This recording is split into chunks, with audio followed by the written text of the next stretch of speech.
the way to bring learning back into the classroom, the way to make sure that schools are responsive to the needs of the children they have in their classroom is to give parents more power, more control over their own children's schooling.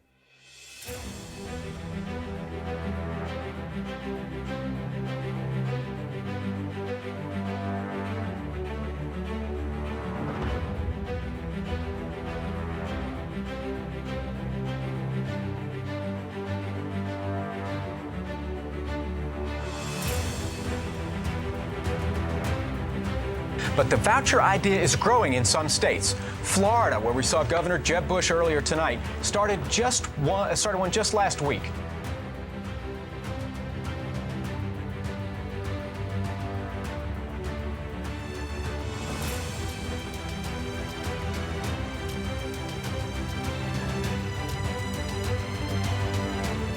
The voters want a diversity of options. They don't just want either public or private, they want a whole plethora of options.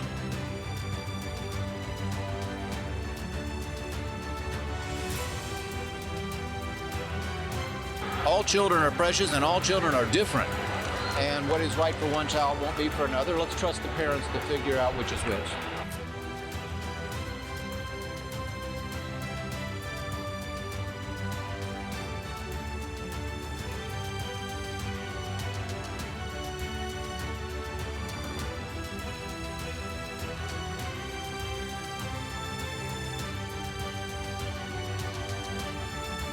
West Virginia legislature passed a bill creating an education savings account program. State leaders are calling it the most expansive education savings program in the nation.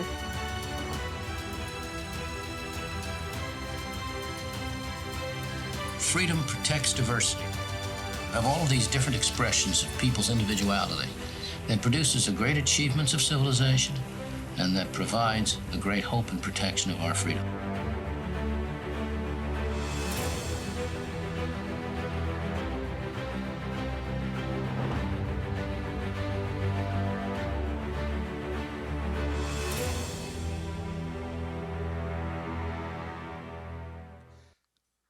Ladies and gentlemen, please welcome to President of Atlas Network, Matt Warner, and President and CEO of EdChoice, Robert Enlow. Good morning, everyone. This is a very exciting moment to have the opportunity for Atlas Network to have here with us Robert Enlow to celebrate 25 years of EdChoice. Congratulations. Thanks very much. Thanks for everyone being involved in it. I'm going to indulge my own personal history just a little bit here because, as we all know, we are on the cusp of the most exciting time for school choice, and this is the man for the hour, and let me tell you why. I had the opportunity to work exclusively on school choice issues from 2006 to 2008, as a bright-eyed, bushy-tailed, know-nothing little guy. And Robert Enlow then was the guy that everybody looked to because there were things going on then that we were all excited about, we were all engaged in. I had the opportunity to take some vacation time from my job and go knock doors for the referendum in Utah, and Robert gave us instructions and told us what to do, and it's amazing now. And what we want to do this morning is just really get caught up and learn, because I moved on in 08. To be honest with you, I kind of didn't have the heart. I was tired of the disappointments, and I just wasn't sure. I didn't have the vision. But you kept going and leading this cause, and there's a lot to now talk about today. So get us caught up on what's exciting, what's happening. There's so much exciting. First of all, there's so many people in this room to thank who've been involved in this movement for so long. People at IJ like John Kramer, Brian Hooks, and so many more. Leonora Ely is actually speaking next, so that's amazing. I appreciate how it was hard for you to come into the school choice movement, because after we sent you to Utah, we didn't say where we were going to send you. We sent you out into the boonies, but you knocked on doors. Roy, Utah. So look, there's so much. I met some fine folks. Yeah, there's so much exciting about the issue right now. And the first and most important exciting thing that we need to talk about is it's a change of language. And it's an important change of language. 2011 was considered the year of school choice. 2021 is considered the year of educational choice. Why does that matter? Because school choice is ultimately about the school, where money flows through the parents to the decision of the school they want to attend. What we're talking about with educational choice in terms of language, and one of the most exciting things that's been changing, it's about a bottom-up revolution. It's about empowering parents to choose whatever learning environment works best for them, regardless if that's in a traditional private, a public, charter, at-home, online, or any of the other thousands of ways that we're thinking about now with great initiatives like the VELA Fund. This idea of changing the nature of how we talk about educational choice and opportunity, I think is huge. And it's about individualizing, it's about customizing, about giving parents power. That's what is important. Milton Friedman used to say, all schooling is not education and all education is not schooling. And I think as we think about that going forward, it's really important. Second, look, the numbers this year are just amazing for the educational choice movement. Just so you know, this year, 19 states have enacted 29 separate educational choice laws. 7 of those have been brand new laws, and 22 of those have been expanded laws. This is truly amazing, but it's not just the educational choice side on the private school sector, it's the education savings accounts. It's the Learn Everywhere programs. Raise your hand if you've learned about or know what Learn Everywhere is. This is an amazing new idea that has come from our friends. It's now in New Hampshire, Idaho, Indiana, West Virginia, Alabama, Mississippi, and North Dakota. This is the idea that you don't actually have to access a school to get educated. You can get educated by an amazing tutor and get course credit for that at every institution. This is an amazing idea that's being formalized. Then you've got microgrants, the idea of just giving families support and money, which is incredible. And then you have open enrollment laws. Now the biggest wins this year, Matt, let's be very clear. West Virginia now allows, as a result of its education savings account program, which will be, sorry, I thought I'd speak loud enough anyway, which will be allowing 93% of all the children in the state to basically access an opportunity that works best for them. 93%. And if in 5 years it doesn't grow big enough, it's everyone. It truly is the first universal program, and we hope that it will continue. We know with our good friends at IJ that it will be legally verified, so that's awesome. The next biggest state is someone like Indiana. So Indiana went from its scholarship program to 300% of free and reduced price lunch. I don't know if you know what that means, but that's basically for a family of 6, $190,000. That's 80% of all families and almost 90% of all kids. You now have two states that have almost universal access to whatever education they want, whether it's public to public, charter, private schools, or customization. It's truly amazing what's going on, and we're really excited about it. And when you think about ranking states based on educational choice share, the number of parents that have access, West Virginia, Indiana, Pennsylvania, and Florida, all this ultimately means, which I think is really important for us to think about this year, is 5 million more children can now access an education that works best for them. That's amazing, 5 million more in just 1 year. That's great. In the end, what does it all mean, right? I think the idea, what it all means is that we're finally getting closer to Milton Friedman's vision of universal choice for all. Excellent. So, school us a little bit on that history, how we went from Milton Friedman's big idea to where we are now. And, you're the kind of guy who looks closely at what's happened, what's worked, what hasn't, what can we do differently. Share with us some of the bumps along the road. What did we learn that has helped us prepare for this moment? What's that song, Disappointments, I've Had a Few, right? Welcome to the school choice movement, or the educational choice movement. See, it's really hard to change the language. You got to change the language. Look, there have been so many disappointments in this movement for educational liberty and opportunity. I mean, I think back to the referendums. This movement is not very good at referendums. It's lost in Michigan, it's lost in Colorado, it's lost in California. This movement has got to do a better job of messaging, which we'll talk about. You may hear that West Virginia is the first universal program, but actually the first one was in Utah. We passed a universal educational choice program in Utah, which was immediately taken to referendum and lost. We also passed one in Nevada, which was lost in the courts of law. So there's this progress, these disappointments. You get to the mountaintop and then you get taken off the mountaintop. So there's been all sorts of ups and downs of lawsuits. Here's a personal story from Indiana. 2009, we're ready to pass our first choice program in the state. And the Speaker of the House, who was a Democrat, came into our office and he was all saying, look, this is fine, I don't like it, but we'll do it. We'll accept it. And we're thinking, oh my, Governor Daniels is fine. The Speaker of the House is okay in the Democrat House. He's going to get that through. The Senate President seems to be okay with it.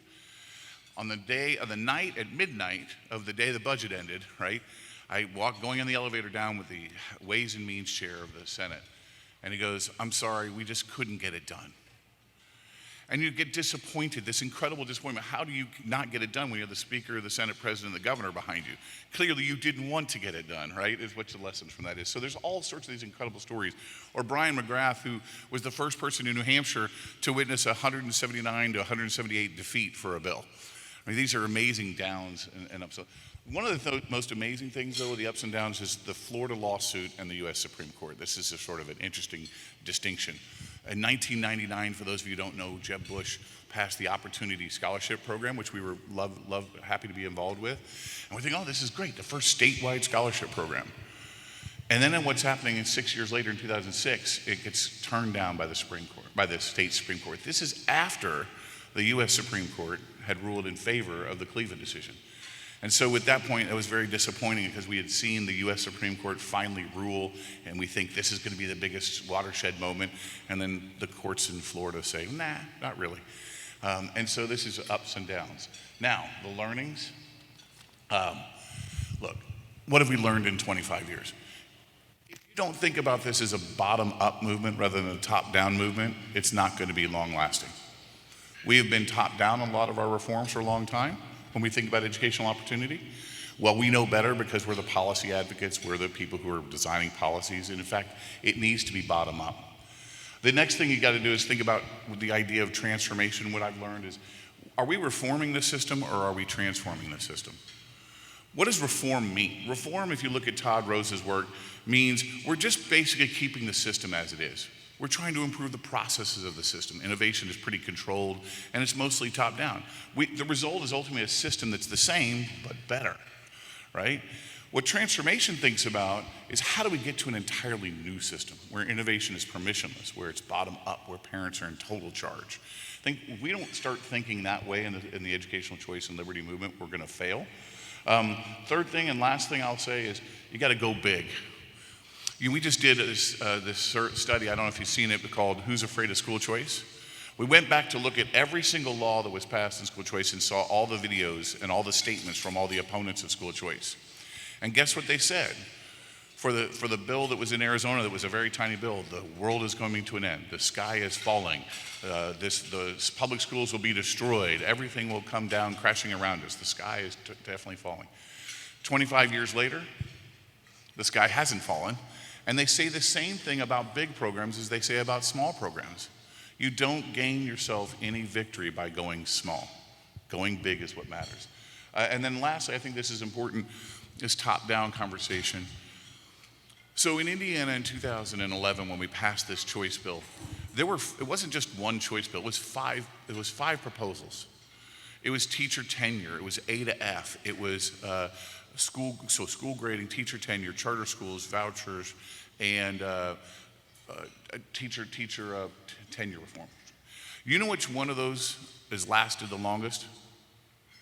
It's only the choice and the charters. The rest are gone, right? And so I think if you think about this, what matters is a bottom-up movement from parents, and I think that's what we've learned. And I remember when Arizona passed the education savings account, and then talking the next year with some of the people who have been working on that locally, they sort of were sharing that, gosh, the implementation of this is a real learning curve. There's a lot of things we hadn't anticipated, and it's not the end of the world, but it was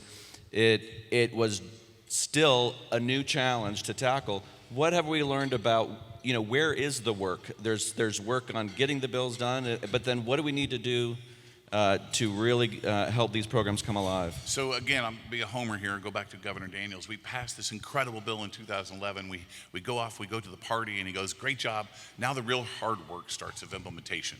So get going. And the reality is, I don't think in the educational choice movement for some time we're all involved in it, but we haven't thought about the importance of rules and regulations. And what does it mean to implement? What does it mean to set up all of the back-end offices and back-end websites for ESAs? How do you create a third-party vendor system? These are all new things that we need to use the marketplace and opportunity for that we haven't. And so there's a lot to learn, because if you don't implement well and you don't implement with fidelity, these programs tend to fall by the wayside. And that's another reason why it's important to go big. It's a lot easier to implement a program that everyone accesses. It's a lot harder to implement a program that only some people access. And so these are important points about being bottom-up and being parent-driven and learner-centric. But implementation, if we don't figure out West Virginia, and we are with our groups, our friends that stand together, and Yes Every Kid and IJ and others, if we don't figure this out, we're going to be we've got a real potential problem. So we need to keep growing this program. It doesn't mean the program has to be like 100% overnight. It just means you have to create a great foundation for growth. And that's, I think, something we've learned and we've got to do better. So you talk about going big, and obviously a big part of, who's afraid of school choice, you've got to win some people over, or you have to make them more comfortable with it. How are, especially for those of us in the room who want to cheer you on and want to add our voice, how are we talking about educational choice these days? What are the ways to be not just talking about it, but thinking about what we're trying to do and communicating that with others? So this is one of the things that I think we've learned if you look going ahead. So you and I were talking about when you're choosing your school for your parent. You chose by moving. In the past, the educational choice movement would say, well, that's a terrible thing. You're going to a public school. And the reality is you made a choice. And we should be talking about this in terms of choices and options for families regardless of where they live and regardless of what they're choosing. Because ultimately, and this is the funnest, the only argument I'd ever say I came close to winning with Milton Friedman after many, many years was this argument where he would say, well, the marketplace is going to create a wide variety of options where public schools are not part of it. And I said, well, hold on, Dr. Friedman, you say that the marketplace is unknowable. You say that the marketplace, we don't know what's going to happen. I said, surely then public government-run schools should be part of a marketplace, or should be at least allowed to potentially compete in the marketplace. And the reality, that's true. I mean, the idea is we're talking about changing the nature from a system to a parent, right? And so if our unit of change is a parent, it doesn't matter where they choose. It matters that they're free to choose. And it matters that they're able to learn at their pace of their children and what their children need best, as opposed to what we think is best for them. So heading into 2022, what should we be watching for? What are your priorities? Where do you think the action's going to be? Oh gosh, you could talk about individual bills and individual opportunities, places like Iowa, places like Idaho, with all these different bills. Remember, we're not just talking about just ESA bills. They're out there, but they're all sorts of different types of bills. But if you're asking me sort of what we should be looking for in the educational choice and opportunity movement, one, I would counsel we need to continue to be patient, right? So this system has very gigantic and deep roots. Right? We have to remember that. This is a system that goes back a long way, where people are used to choosing it, right? It goes back to ultimately the 1933 Home Loan Act by Franklin Roosevelt. I don't know if you remember, so they said, well, we're going to draw zones, blue, green, and red zones, and give home ownership based on which zone you're in. Red zones were no-go. Guess what those look like today? Urban public school districts. It's almost the same boundaries in many ways. And so we have a system that's very entrenched that we need to understand that to create more parent-centric beliefs and parent-centric power, it's going to have to work with it and also change it. Secondly, our task is equally gigantic. We're trying to go from a system that is top-down to a system that is bottom-up, that a system is based on schools to a system that's based on parents. This is a gargantuan task that requires all of us in this room. Which means one of the things we need to look ahead to doing is rethinking supply. In the charter school movement in the early 90s and late 90s and early 2000s, their move was to build supply. The private school choice movement was to create demand, right? And that's fine, except we're to a stage now where we got to start thinking, what kind of supply do we need to help encourage and build? How do we create more black ownership, more ownership of minorities, more ownership of these businesses, rather than just simply systems owning it? And I think it's a really important question. Are we going to build supply the same way we've been building it for years, with a school building and a classroom and the same way, which hasn't worked?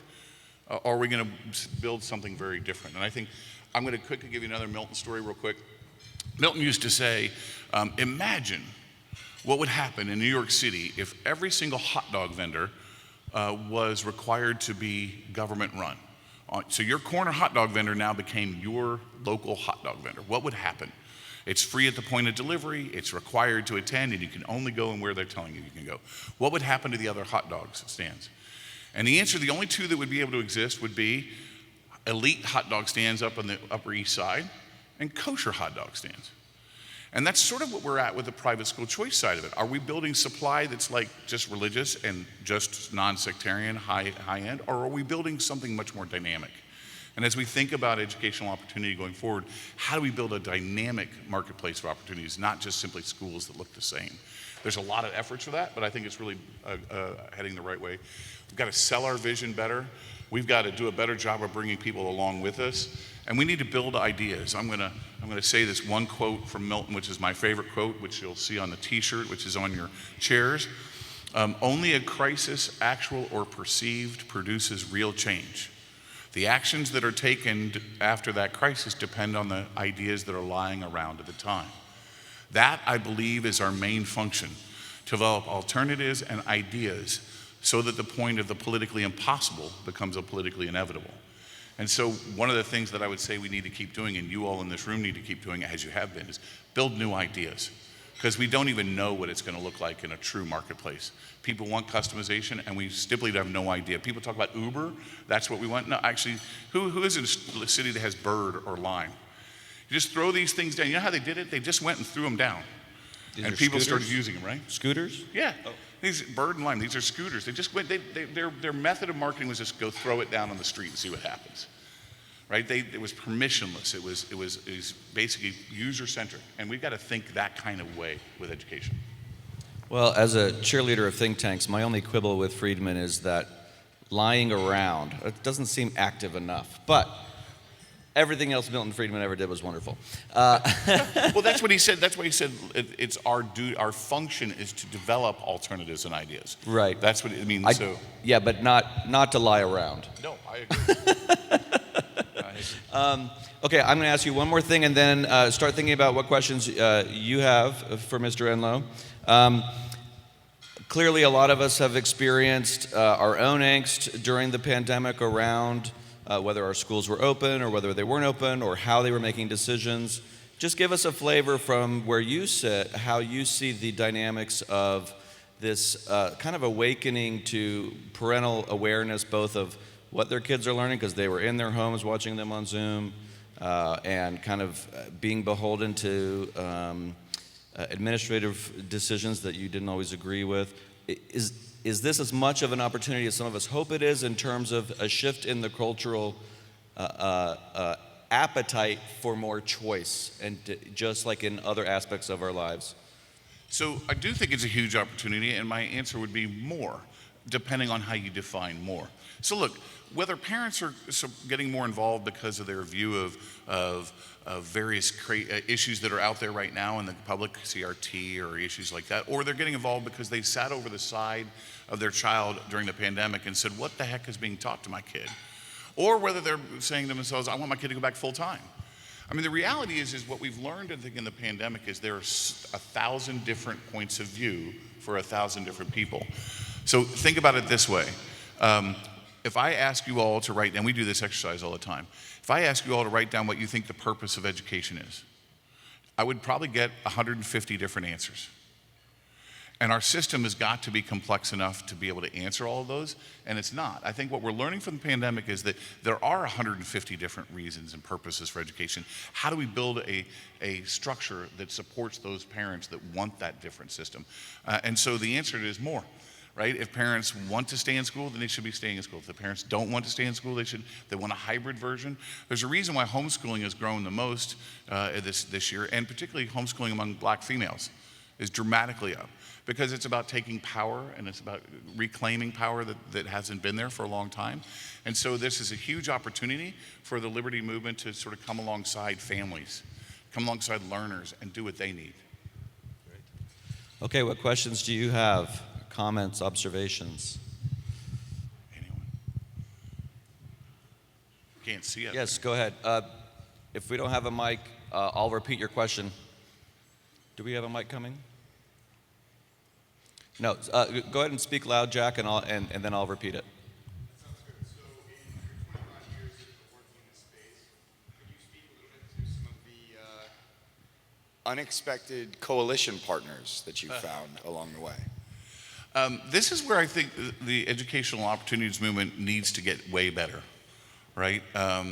So our view at EdChoice is very simple. You go to the people, you live among the people, you work among the people, and when you leave, the people will say they've done it themselves. So you're building coalitions by coming alongside of organizations and people, not by doing it for them and doing it to them. This is a much longer time, much longer effort, rather than just simply saying, I can build a grassroots army and pass a bill. So I think that's important to remember first and foremost, that you need to have a different vision of how you come alongside families and how you come alongside groups. That said, in my times now, in the last 25 years, you know who really supports school choice the most? Low-income African-American families. Why? And why do those groups support it? Because they see it's an understanding of how to change the nature of power and the dynamics of power. So at EdChoice, we have long-term partnerships with 100 Black Men of America. And with the National Black Caucus of State Legislators. We actually just did all of their educational programming for them on this issue of school choice. United Negro College Fund, Urban League Young Professionals, and a number of different groups that we're working with. And so you've got to actually go onto the ground. And one of the things we've done in this movement, I think to our detriment, is we come and said, oh, let's create a school choice, I don't know, Nebraska. As opposed to, let's go into Nebraska and say, how many groups are already on the ground doing great work and how do we come alongside them? So it's important to build those partnerships over time, recognizing that if you don't live there, you shouldn't be the one controlling what happens. You should be coming alongside. That's such a great point. It has such application to working internationally, because it's easier to persuade ourselves when we're looking at international countries to go, oh, we actually don't know that much. We need to listen to them. Although, of course, lots of people don't do that and they try to do top down. But we need to remember in states, if you aren't going to be governed by the institutions that you're trying to change, then you shouldn't be leading that charge. And Bill Gates, so that's a perfect example of Milton Friedman's story, real quick. So back in I don't know if you remember, Bill Gates was going through a lawsuit, right? And what was going to happen. And so he wanted to meet Milton Friedman because he thought Milton could write an op-ed about saying Bill Gates is not breaking the law. And so we arranged this meeting. We were going to fly out to the compound. And it was all exciting. And the day before the meeting, Milton says, nope, we're not doing it.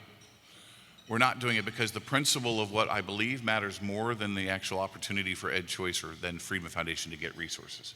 We believe in a principle, and that principle matters. Now, he turned around and wrote that same op-ed the next week, but he didn't do it in a way where he felt like his principles were compromised. And I think when we look at other groups, one of the mistakes that the educational choice movement has made is we go to other groups and try to sell whatever we think they'll buy, rather than actually what we believe is right.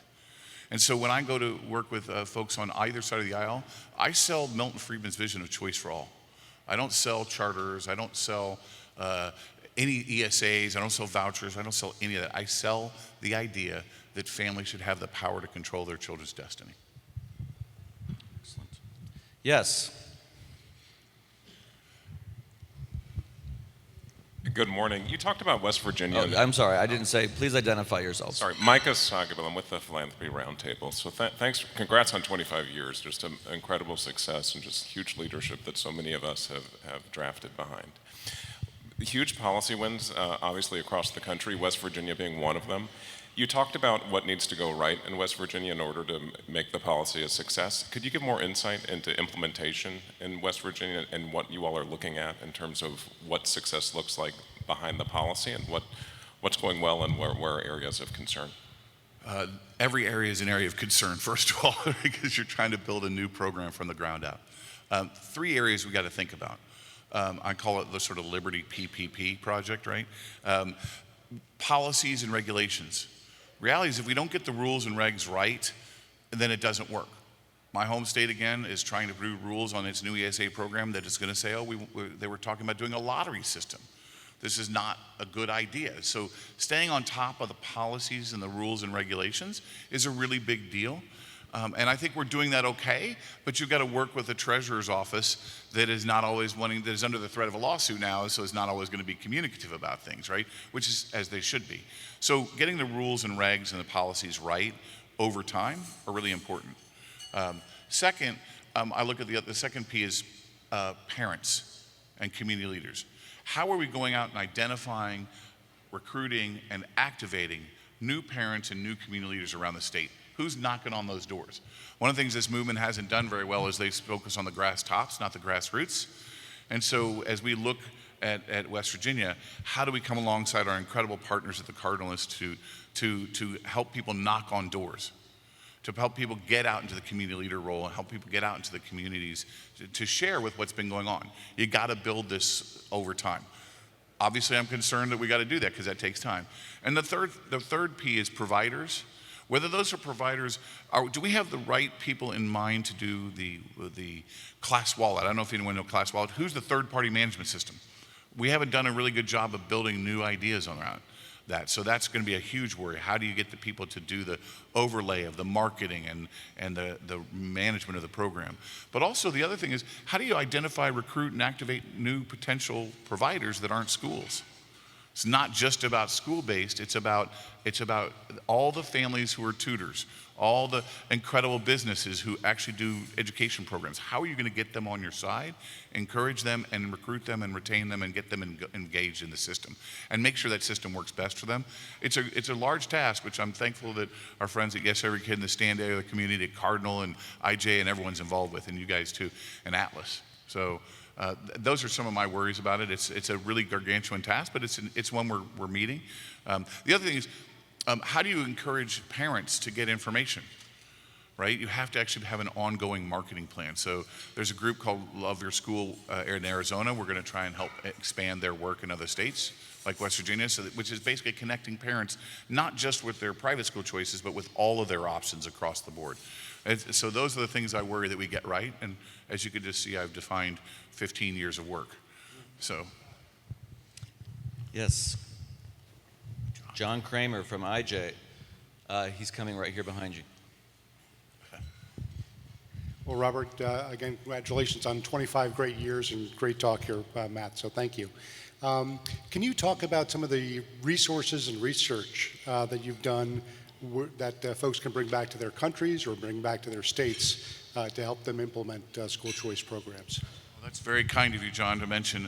Just so you know, as a bit of a self-deprecating humor, John has nicknamed me the Panda over years, and I'm not sure why, but that's what is true. EdChoice has been very lucky to become a research organization, and not just a research like way up top, we're going to do academic research. We want to do research that matters to the advancement of this cause. So we look at fiscal studies. If you get a chance to see what is the impact of school choice on public schools enrollment, on public school financing, and on taxpayer financing.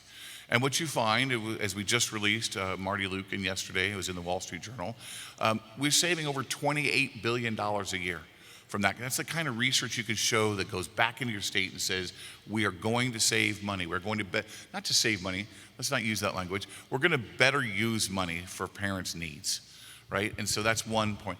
The other point is, how do parents access choice? We do a bunch of research on what are the attitudes that parents have when they've chosen. What do they change? Right? Are parents doing things differently? And so we've done a ton of research to show that, because everyone used to say low-income parents can't choose wisely, right? Well, of course, that's ridiculous and patronizing. The reality is they can. So we went and did a bunch of research in different states and found out that when parents are choosing, particularly low-income parents, guess what? They get more involved in their kids' school. They get more involved in their community. They vote more. They get more involved in their kids' education. This is a power of choice conversation. I think it's important. Thirdly, we look at all the benefits, the academic and civic benefits of school choice. And the reality is that the data in our 1, 2, 3s of school choice can be used anywhere in the country, by any state, or internationally even, to show that the idea of educational choice is actually an effective way to get parents more power. I will say this, though. A lot of the issues that we deal with in America, we don't have internationally. Right, because money does flow internationally more to private schools and non-public options than they do in America, because there's this crazy thing called the Blaine Amendments around the country. So, but we have research that is available and open. Actually, this is one of my favorite ones. When we started in 2001, this was a 12-page booklet. It is now 165 pages. Right, that's the growth in school choice. If you ever want to learn about any state, this is the one you use. Yes, right here. Front row.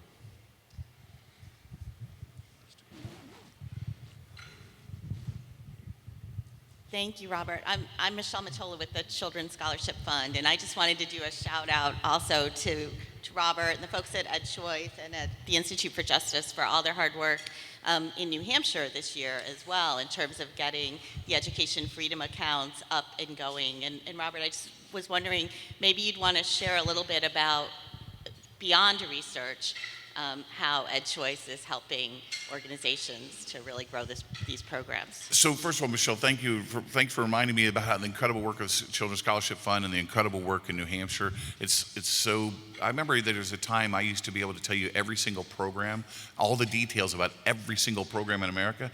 Now it's hard to actually remember how many programs there are. That's the growth we've had. In New Hampshire, what's been amazing, and we've been able to come alongside our groups like Kate Baker and Children's Scholarship Fund in New Hampshire. How do you get parents organized? How do you get them informed? So we've been providing support to Kate's group to be able to make sure they can go out and knock on the doors you need to get parents engaged. So this is why in New Hampshire, they subscribed almost 2,000 families in the first year. Well more than they thought, because we were able to help come alongside them, provide them the training and outreach necessary, how to speak about the movement, how to get out and talk to parents, how to organize parents, how to work with parents and make sure they get signed up. And this is why you guys have done a great job of signing up more than you ever thought. So thank you guys. Okay, great. Go ahead. George Pearson, Kansas Policy Institute. We're a partner with EdChoice in Kansas, and I'm a big fan. We know what happened in Virginia during the elections. Can you tell us what happened in school districts across the country this year?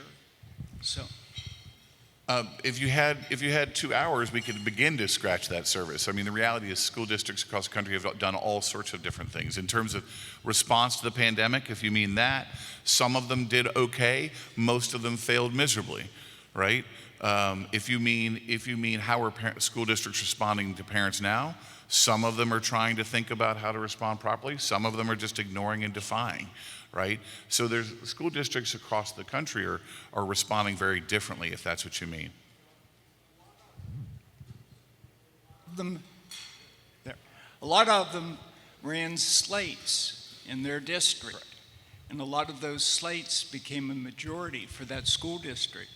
And that was happening across Kansas, and I'm sure in other states too. Yeah, so I appreciate that, and I'm never gonna poo-poo an idea. I love that people are getting more involved. I love that people are getting engaged in their school districts, and they should.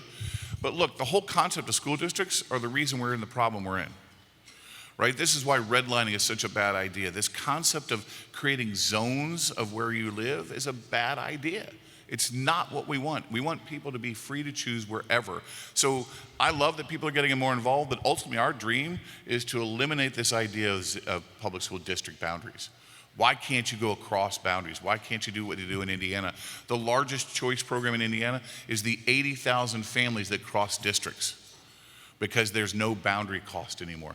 The boundaries don't mean anything. And so I appreciate that. I love that lots of school districts are getting changed. Slates like Douglas County came back into the fold again, and a whole host of them. That's great. We should never stop that work while they exist.